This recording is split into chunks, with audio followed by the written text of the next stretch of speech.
आज सुनेंगे माँ स्कंद माता की कथा।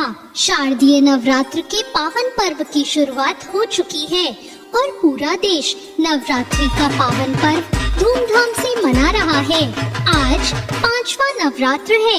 नवरात्रि के 5वें दिन स्कंद माता की आराधना की जाती है। भगवान शिव और माता पार्वती के पुत्र कार्तिकेय को स्कंद के नाम से भी जाना जाता है। भगवान स्कंद को माता पार्वती ने परीक्षित किया था, इसलिए माँ दुर्गा के 5वें स्वरूप को स्कंद माता कहते हैं। एक पौराणिक कथा के अनुसार एक तारकासुर नाम का राक्षस था, जिसका अंत केवल भगवान शिव के पुत्र के हाथों से संभव था। तब माँ पार्वती ने अपने पुत्र स्कंद यानी कार्तिकेय को युद्ध के लिए परीक्षित करने के लिए स्कंद माता का रूप लिया था।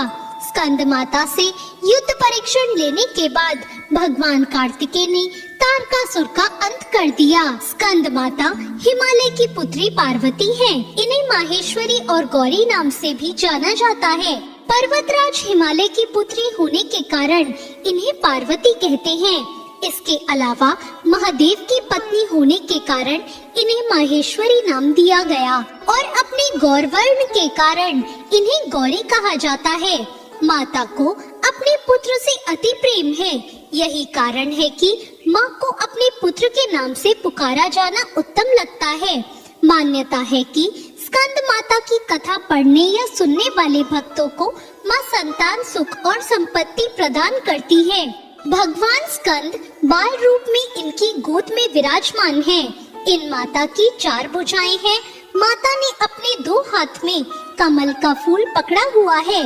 ये दाईं तरफ ऊपर वाली भुजा से स्कंद को गोद में पकड़े हुए हैं और नीचे वाली भुजा में कमल का पुष्प है। बाईं तरफ ऊपर वाली भुजा में वर मुद्रा है और फिर नीचे वाली भुजा में कमल पुष्प है। इनका वर्ण एकदम शुभ्र है।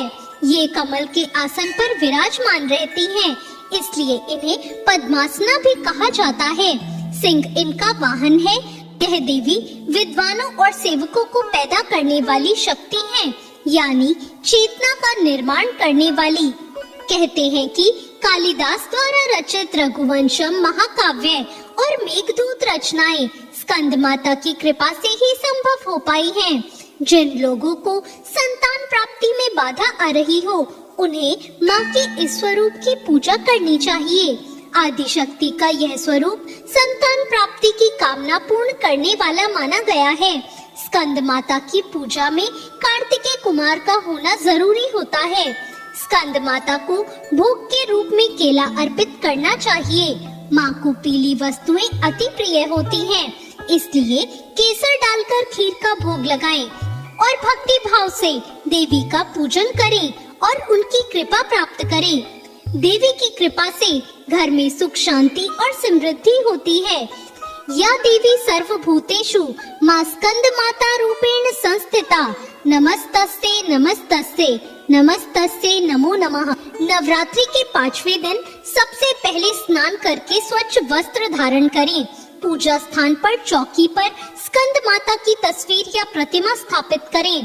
प्रतिमा का गंगा जल से शुद्धिकरण करें। अब एक कलश में पानी लेकर उसमें कुछ सिक्के डालें और उसे चौकी पर रखें।